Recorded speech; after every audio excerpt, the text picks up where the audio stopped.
بسم الله الرحمن الرحيم. الحمد لله رب العالمين، وصلى الله وسلم على نبينا محمد وعلى آله وصحبه أجمعين. أستأذنكم أيها الفضلاء نتحدث في هذه الليلة عن أمر من أمور الآخرة التي تنفعنا بإذن الله في الدنيا والآخرة. في البداية الشكر لله أولا أن هيأ هذه الفرصة للجلوس بين يديكم والحديث عن ما يهمنا في أمر ديننا ودنيانا، ثم الشكر موصول لوزارة الشؤون الإسلامية ممثلة في فرعها في أبها، ممثلة كذلك في جمعية الدعوة بأبها، والشكر لمنسق هذا الجامع المبارك على حرصه واهتمامه، وفقه الله لكل خير.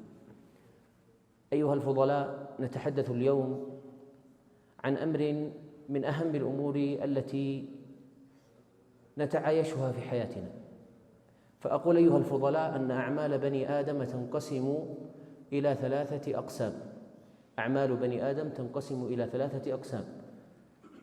فأما القسم الأول فهي أعمال قلبية، وأما القسم الثاني فهي أعمال قولية، وأما القسم الثالث فهي أعمال الجوارح.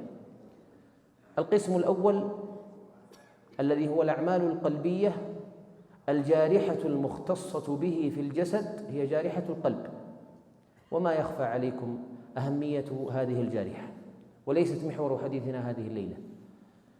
القسم الثاني أو القسم الثالث نبدأ بها، وهي أعمال الجوارح، أعمال جوارح الجسد، وهي أعمال كثيرة.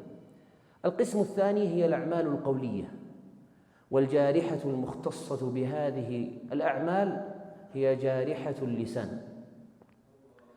وهذه الجارحة، وأنا أعد لهذه الكلمة وقد أعددتها قديما، في الأحاديث التي وردت في التشنيع وفي التخويف من خطر اللسان ما يشيب منه الولدان، وذلك في زمن الصحابة، في زمن الصحابة ليس في زماننا، فما بالكم بزماننا؟ زماننا هو أشد، وزمان الفتن يكون خطر اللسان أشد. نبدأ بالآيات، وقد اخترت سورة من السور. لو نظر الناظر لسور القرآن لوجد في كل سورة ما يحذر من هذه الجارحة، ولكني اخترت سورة من السور، وهي سورة الحجرات. سورة الحجرات سماها بعض أهل العلم سورة الأدب. تأمل في بدايتها: يا أيها الذين آمنوا لا تقدموا بين يدي الله ورسوله واتقوا الله إن الله سميع عليم. يا أيها الذين آمنوا، هذا خطاب لمن؟ لصحابة النبي صلى الله عليه وسلم. يا أيها الذين آمنوا لا ترفعوا أصواتكم فوق صوت النبي، ورفع الصوت يكون باللسان. ثم الآية التي تليها تبين الصحابة الفضلاء الذين لا يرفعون صوتهم عند النبي صلى الله عليه وسلم: إن الذين يغضون أصواتهم عند رسول الله. ثم أولئك الذين ينادون من وراء الحجرات، ينادون بألسنتهم: إن الذين ينادونك من وراء الحجرات أكثرهم لا يعقلون. ثم حذر من أولئك الذين يسعون في الفساد بين الناس: يا أيها الذين آمنوا إن جاءكم فاسق بنبأ، والنبأ يتناقل باللسان. ثم في آخر الصفحة: يا أيها الذين آمنوا لا يسخر قوم من قوم عسى أن يكونوا خيرا منهم، ولا نساء من نساء عسى أن يكن خيرا منهن، ولا تنابزوا بالألقاب بئس الاسم الفسوق بعد الإيمان ومن لم يتب فأولئك هم الظالمون. في الصفحة التي تليها: يا أيها الذين آمنوا اجتنبوا كثيرا من الظن إن بعض الظن إثم ولا تجسسوا ولا يغتب بعضكم بعضا أيحب أحدكم أن يأكل لحم أخيه ميتا فكرهتموه. هذا ما ورد في هذه السورة، وفي غيرها من سور القرآن كثيرا. أما ما ورد في أحاديث النبي صلى الله عليه وسلم في التحذير من هذه الجارحة فكما ذكرت لكم أنها أحاديث عظيمة. منها ما روي عن معاذ بن جبل في الحديث الطويل الذي قال فيه النبي صلى الله عليه وسلم لمعاذ، قال: كنا نسير فأصبحت يوما قريبا منه ونحن نسير، فقلت: يا رسول الله أخبرني بعمل يدخلني الجنة ويبعدني عن النار. فذكر له النبي صلى الله عليه وسلم كثير من الأعمال.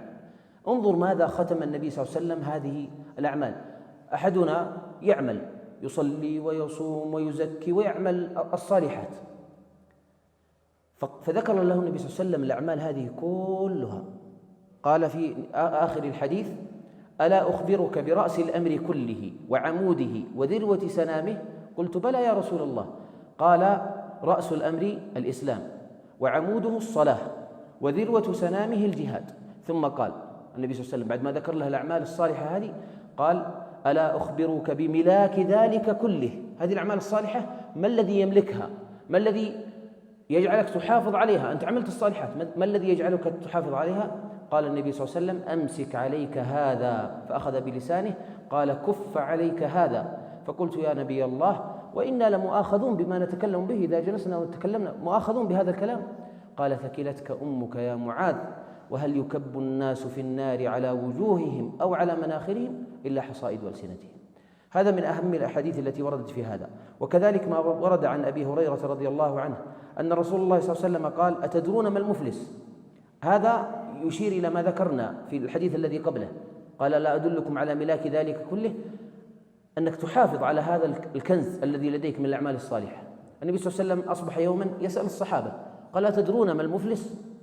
قالوا الصحابة سؤال بدهي: من المفلس؟ قال: المفلس فينا من لا درهم له ولا متاع، لما عنده مال. قال النبي صلى الله عليه وسلم ليبين حقيقة المفلس قال: ولكن المفلس من عمل أعمالا، قال: ولكن المفلس من أمتي يأتي يوم القيامة بصلاة وصيام وزكاة، ويأتي قد شتم هذا وقذف هذا، وكل هذه أعمال باللسان، وأكل مال هذا وسفك دم هذا وضرب هذا، فيعطى هذا من حسناته وهذا من حسناته، فإن فنيت حسناته قبل أن يقضى ما عليه أخذ من خطاياهم فطرحت عليه ثم طرح في النار. نسأل الله لنا ولكم العافية.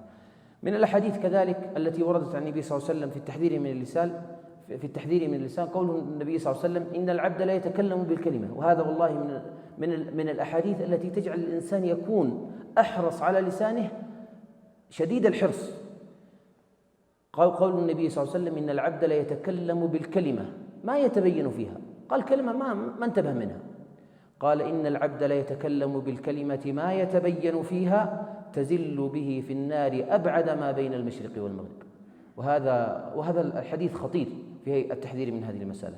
كذلك قول النبي صلى الله عليه وسلم: إن العبد لا يتكلم بالكلمة من رضوان الله لا يلقي لها بالا يرفعه الله بها درجات، وإن العبد لا يتكلم بالكلمة من سخط الله لا يلقي كذلك لها بالا يهوي بها في جهنم. رواه البخاري. كذلك من الأحاديث قول النبي صلى الله عليه وسلم: إياكم والفتن فإن اللسان فيها مثل وقع السيف. وهو اللسان، هذه الجارحة اليسيرة إذا جاءت في فترة الفتن فإنها تدمر تدميرا عظيما. كذلك قول النبي صلى الله عليه وسلم في التحذير من اللسان أنه سئل عن ما أعظم شيء في الإسلام، قال: المسلم من سلم المسلمون من لسانه ويده. كذلك من الأحاديث قال الصحابي رضي الله عنه يسأل رسول الله صلى الله عليه وسلم: ما النجاة؟ قال: أملك عليك لسانك، أو املك عليك لسانك وليسعك بيتك وابكي على خطيئتك. رواه الترمذي. كذلك من الأحاديث العظيمة في هذا قول النبي صلى الله عليه وسلم: من كان ذكر عددا من الأمور: من كان يؤمن بالله واليوم الآخر فليكرم جاره، من كان يؤمن بالله واليوم الآخر فليقل في آخر الحديث قال: من كان يؤمن بالله واليوم الآخر فليقل خيرا أو ليصمت.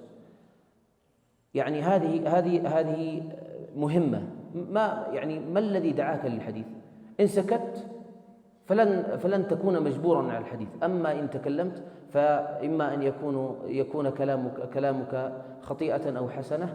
والأحاديث التي وردت في التحذير من اللسان وخصوصا في أزمنة الفتن كثيرة مهمة لمن راجعها واهتم بها. أسأل الله بمنه وكرمه أن يتقبل منا ومنكم، وأن يحفظ علينا أمننا وإيماننا، وأن يوفقنا وإياكم لكل خير، وصلى الله وسلم على نبينا محمد.